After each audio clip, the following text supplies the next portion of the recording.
Soyez les bienvenus sur le plateau TV des JFR 2022, les journées francophones de la radiologie. Mon invité, le professeur Afshin Ganji, bonjour. Bonjour Michel. Vous êtes professeur de radiologie interventionnelle au CHU de Strasbourg et ancien président du CIRSE. C'est la plus grande société savante mondiale en radiologie interventionnelle. Vous venez d'animer une séance sur le thème diagnostic, traitement percutané sous guidage IRM des tumeurs de la prostate. On va débriefer ensemble avec vous cette séance. Il y a eu beaucoup de questions, je crois.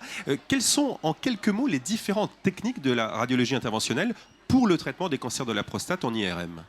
Merci pour cette question, Michel. En effet, la prostate, c'est un organe qui nous intéresse de plus en plus en diagnostic, maintenant en thérapeutique. On a une collaboration très serrée avec les urologues pour le traitement de ces tumeurs en IRM. Une fois qu'on a trouvé un cancer qui est éligible pour le traitement percutané, on a deux techniques particulièrement qui sont actuellement utilisées, qui sont la cryothérapie, très bien visible en IRM, le glaçon est très bien visible, et enfin les ultrasons focalisés, qui marchent très bien pour les cancers qui sont limités à la prostate avec des glissons en dessous de 7. Pour les cancers pas trop agressifs, pour traiter toute la glande ou de manière focale avec ces techniques. On va zoomer un peu sur deux techniques en particulier. Quelle est la place de la cryothérapie et des ultrasons focalisés transurétrales dans le cancer de la prostate ?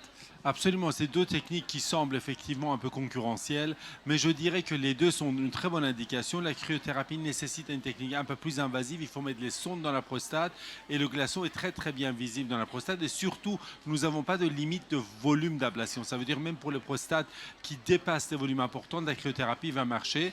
Par contre, les ultrasons focalisés transurétrales sont beaucoup plus faciles à appliquer parce qu'ils sont beaucoup moins invasifs. La sonde est placée directement dans l'urètre au centre de la prostate et l'énergie est délivrée de centre de la prostate vers la périphérie avec un système robotique qui tourne dans la prostate et qui enlève toute la prostate. Je dirais que les deux ont des places très différentes, mais de côté moins invasif. Pour les prostates de pas trop gros volume, les ultrasons focalisés transurétrales ont maintenant une place de choix. Parlons coût, remboursement. Qu'en est-il du coût du remboursement de ces techniques, professeur ? Voilà.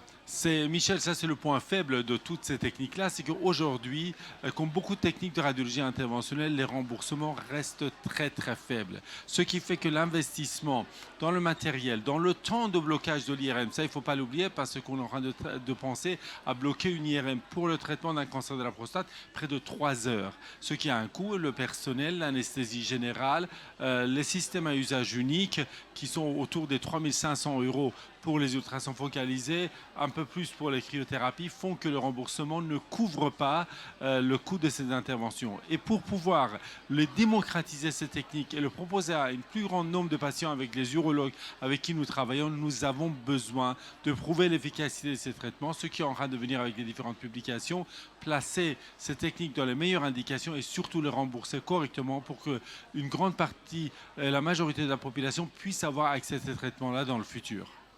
On a encore le temps pour deux petites questions. D'abord, comment vous, radiologue, vous collaborez avec les urologues pour prendre en charge des patients atteints de cancer de la prostate ?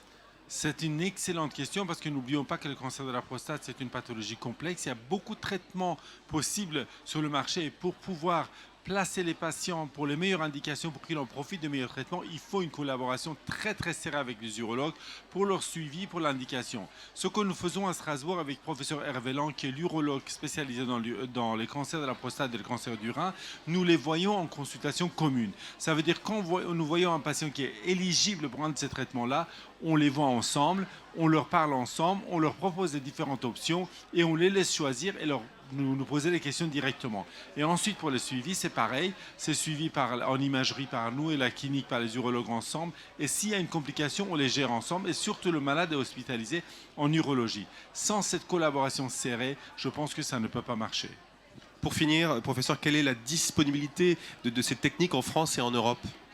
Encore un point faible, Michel, que vous mettez le doigt dessus. Premier point, il faut avoir l'IRM disponible pour pouvoir installer ces malades et ces machines-là sont coûteuses pour l'installation, que ce soit la cryo ou les ultrasons focalisés. Les installations actuellement en Europe sont très faibles, surtout en France. Je pense que nous restons encore le seul centre disponible pour les ultrasons focalisés et la cryothérapie en IRM. Mais en Europe, en Allemagne par exemple, ou en Angleterre ou en Italie, les machines commencent à s'installer de plus en plus souvent. Et je pense qu'une fois que la technique devient routine, ils peuvent se démocratiser et en avoir beaucoup plus. Comme vous l'avez dit encore une fois, Michel, je pense qu'il est important que le remboursement soit là pour qu'on puisse effectivement rentrer au moins dans les coûts de ces traitements-là, que nos hôpitaux ne perdent pas de l'argent et qu'on soit au moins en équilibre pour pouvoir le proposer à tout le monde. Merci beaucoup, professeur Afshin Ganji, pour toutes ces précisions. Bonne JFR à vous. Merci beaucoup, Michel. Et à très Merci. bientôt sur le Merci beaucoup. plateau TV des JFR 2022. Merci beaucoup.